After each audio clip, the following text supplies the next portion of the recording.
आज हम molar specific heat of a gas at constant volume के बारे में डिस्कस करेंगे, जिसको हम रिप्रेजेंट करते हैं कैपिटल सी और वी के सिंबल से। Molar specific heat of a gas at constant volume से मुराद है कि amount of heat required to raise the temperature of 1 mole of gas by 1 kelvin at constant volume. यानी कि कांस्टेंट या फिक्स वॉल्यूम पर अगर आप 1 मोल ऑफ अ गैस को हीट करें ताकि उसका टेम्परेचर 1 केल्विन तक बढ़ाया जा सके, तो जितनी आप हीट सप्लाई करेंगे असल में उसी को हम कहते हैं molar specific heat of a gas at constant volume. अब 1 मोल की खास बात ये होती है कि 1 मोल में असल में आपके पास एवोगैड्रोस नंबर ऑफ पार्टिकल्स होते हैं। तो एवोगैड्रोस नंबर होता है 6.02 multiply by 10 to the raise power 23। तो अब हमारे पास यहाँ पर एक ये कंटेनर है और यहाँ से हम क्या करते हैं कि इस कंटेनर में ये जो ब्लैक है ये आपके पास एक्चुअली गैस पार्टिकल्स हैं, और इन आप कंटेनर में जो गैस पार्टिकल्स मौजूद हैं इनको आप क्या करते हैं, हीट करते हैं। तो हीट करने से इन पार्टिकल्स को एनर्जी मिलती है, जिसकी वजह से इन पार्टिकल्स की जो वेलोसिटी है वो क्या हो जाती है, वो इंक्रीज हो जाती है, यानी कि तेजी के साथ मूव करने लग जाते हैं।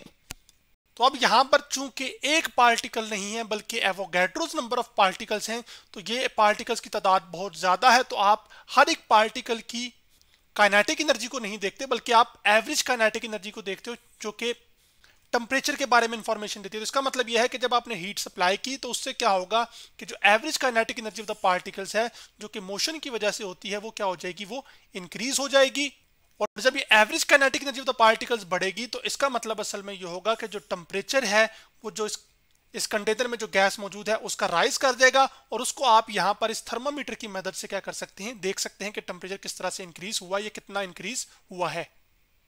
लेकिन ये अब सब सिनेरियो हम इस वक्त कर रहे हैं कि जब हमने इस कंटेनर का जो वॉल्यूम है जो कि V है उसको हमने फिक्स किया हुआ है। तो अभी तो हमने 1 मोल के लिए बात की ना, अगर हमारे पास n नंबर ऑफ मोल्स हों तो जो हीट आपको Q सप्लाई करनी पड़ेगी। तो किसी जगह ये Q लिखा होगा, किसी जगह ये डेल Q लिखा होगा, तो हम चलें डेल Q लेके चलते हैं। तो जितने ये नंबर ऑफ मोल्स बढ़ते जाएंगे असल में आपको उसका 1 केल्विन टेम्परेचर बढ़ाने के लिए इस गैस का जो हीट है वो भी क्या करनी पड़ेगी, वो इंक्रीज करनी पड़ेगी। यानी कि जितने ज्यादा नंबर ऑफ मोल्स हैं उतनी ज्यादा आपको हीट सप्लाई करनी पड़ेगी, यानी कि डेल Q जो है वो डायरेक्टली प्रोपोर्शनल है नंबर ऑफ मोल्स के। अब ऐसा क्यों? क्योंकि नंबर ऑफ मोल्स जब बढ़ेंगे तो पार्टिकल्स भी बढ़ेंगे। जब पार्टिकल्स बढ़ेंगे तो आपको क्या करना पड़ेगा, ज्यादा पार्टिकल्स, ज्यादा हीट देनी पड़ेगी ताकि उन तमाम पार्टिकल्स का मिला के जो एवरेज काइनेटिक एनर्जी है वो इंक्रीज हो, जिसकी वजह से टेम्परेचर इंक्रीज होगा। दूसरी जो है वो आपके पास कंडीशन ये है कि जितना ज्यादा आप टेम्परेचर इंक्रीज करना चाहते हैं उतनी ज्यादा आपको क्या करनी पड़ेगी, हीट सप्लाई करनी पड़ेगी। यानी कि जो डेल Q है वो डायरेक्टली प्रोपोर्शनल है टेम्परेचर डिफरेंस के, यानी कि जितना चेंज आप टेम्परेचर में लेकर आना चाहते हैं। लेकिन ये जो दोनों चीजें हैं जिसमें हीट सप्लाई करने से नंबर ऑफ मोल्स बढ़ रहे हैं और हीट सप्लाई करने से टेम्परेचर इंक्रीज आ रहा है, वो हम तब कर रहे हैं जब हमने इस कंटेनर का जो वॉल्यूम है जिसमें गैस मौजूद है यानी कि जो V है वो फिक्स किया हुआ है। यानी कि वॉल्यूम जो है वो आपके पास चेंज नहीं होगा। वॉल्यूम चेंज ना होने का मतलब यहाँ पर यह है कि जो गैस जो इस कंटेनर में मौजूद है वो एक्सपैंड नहीं करेगी। यानी कि यहाँ पर ये जो पिस्टन लगा हुआ है असल में ये ऊपर की जानिब मूव नहीं करेगा, ये यहाँ पर फिक्स है। अब हम दोनों इक्वेशंस को जो कि पहली और दोनों हैं इनको कंबाइन कर लेते हैं। इसको 1 का नाम दे लेते हैं और इसको 2 का नाम दे लेते हैं। दोनों को कंबाइन कर लेते हैं तो जो डेल Q है आपके पास वो डायरेक्टली प्रोपोर्शनल आ जाएगा N डेल T के। अब जब हम इस प्रोपोर्शनैलिटी को खत्म करेंगे तो हमारे पास डेल Q जो है जो कि अमाउंट ऑफ हीट सप्लाइड है वो असल में बराबर आ जाएगी, यहाँ पर एक कांस्टेंट ऑफ प्रोपोर्शनैलिटी आ जाएगा जो कि यहाँ पर आपके पास molar specific heat of a gas at constant volume होगा, जिसको हम CV के सिंबल से रिप्रेजेंट करते हैं, और साथ ये N आ जाएगा डेल T के। N डेल T यहाँ पर मैंने लिख दिया। अभी जो CV है जो कि molar specific heat of a gas at constant volume है, ये बताती है कि कितनी हीट आपको देनी पड़ेगी इस कंटेनर में जो 1 मोल ऑफ अ गैस मौजूद है ताकि इसका टेम्परेचर 1 केल्विन बढ़ाया जा सके। तो जितनी ज्यादा आपको हीट सप्लाई करनी पड़ेगी इस 1 मोल ऑफ अ गैस का टेम्परेचर 1 केल्विन बढ़ाने के लिए, उतनी जो molar specific heat of a gas at constant volume है वो फिर क्या होगी, वो ज्यादा होगी। और जितनी कम हीट सप्लाई करनी पड़ेगी 1 मोल ऑफ अ गैस के लिए, ताकि उसका टेम्परेचर 1 केल्विन बढ़ाया जा सके, तो उतनी जो molar specific heat of a gas at constant volume है वो CV जो है वो क्या होगी, फिर वो कम होगी। अब हमारे पास ये n डेल्टी इधर मल्टीप्लाई हो रहा तो जाके क्या हो जाएगा, डिवाइड। तो आपके पास मैं राइट हैंड साइड को पहले लिख सकता हूं जो कि CV है, तो CV बराबर आ जाएगा डेल Q, और आपके पास यहाँ पर नीचे आ जाएगा डिवीजन में n डेल T। डेल का मतलब असल में यहाँ पर ये जो डेल T है ये इंक्रीज इन टेम्परेचर है या चेंज इन टेम्परेचर है, एक ही बात है। अब हम इस molar specific heat of a gas at constant volume का यूनिट निकाल लेते हैं। तो जो हीट है आपके पास वो मेजर होती है जूल में, जबकि जो गैस की अमाउंट मौजूद है उसको हम नंबर ऑफ मोल्स में बताते हैं। तो जो मोल का यूनिट है या अमाउंट ऑफ सब्सटेंस का यहाँ पर जो यूनिट है वो आपके पास मोल ही है, तो मोल को हम यूं लिखेंगे MOL, ठीक है। और टेम्परेचर यूनिट का यूनिट क्या होता है, टेम्परेचर का सॉरी यूनिट क्या होता है, वो केल्विन होता है। तो आपके पास जो molar specific heat of a gas at constant volume का यूनिट आ जाएगा वो जूल पर मोल पर केल्विन आ जाएगा यहाँ पर। तो मैंने यहाँ पर आपके सामने लिख भी दिया है। तो अब चूंकि हमने molar specific heat of a gas at constant volume के बारे में स्टडी कर लिया है, उसका यूनिट भी देख लिया है और मैथमेटिकल फॉर्म भी देख लिया है, तो अब जरा आगे बढ़ते हैं और इसको हम फर्स्ट लॉ ऑफ थर्मोडायनामिक्स की टर्म्स में भी समझ लेते हैं या देख लेते हैं।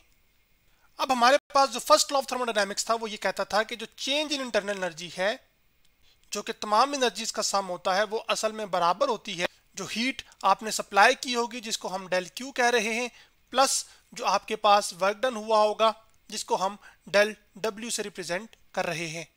तो अब हमारे इस सिनेरियो में ये हो रहा है कि आपके पास ये जो गैस है ये कांस्टेंट वॉल्यूम पर मौजूद है, यानी कि आप हीट सप्लाई कर रहे हैं तो इसका वॉल्यूम इंक्रीज नहीं कर रहा, चेंज नहीं हो रहा।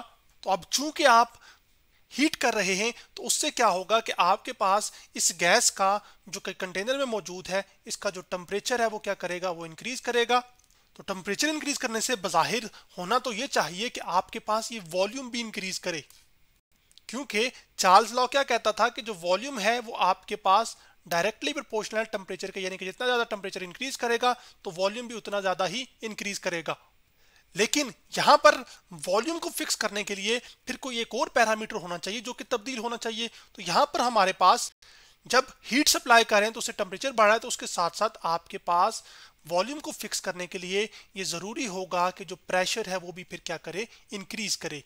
और प्रेशर क्या होता है कि फोर्स पर यूनिट एरिया, यानी कि जो पार्टिकल्स हैं, गैस पार्टिकल्स, ये कंटेनर की वॉल्स पर यानी कि उसके एरिया पर क्या कर रहे होंगे, फोर्स लगा रहे होंगे, उससे क्या क्रिएट होता है, प्रेशर। उसके साथ साथ ये पार्टिकल्स आपस में भी टकरा रहे होंगे। तो जैसे जैसे आप हीट बढ़ाते जाएंगे तो जो टेम्परेचर है वो बढ़ता जाएगा। तो फिर वॉल्यूम को फिक्स करने के लिए, वॉल्यूम को फिक्स होने के लिए जरूरी है कि साथ साथ प्रेशर बढ़े, यानी कि आपके पास जो प्रेशर है उसका इंक्रीज डायरेक्टली प्रोपोर्शनल टेम्परेचर के, जब वॉल्यूम क्या हो, V वो फिक्स हो।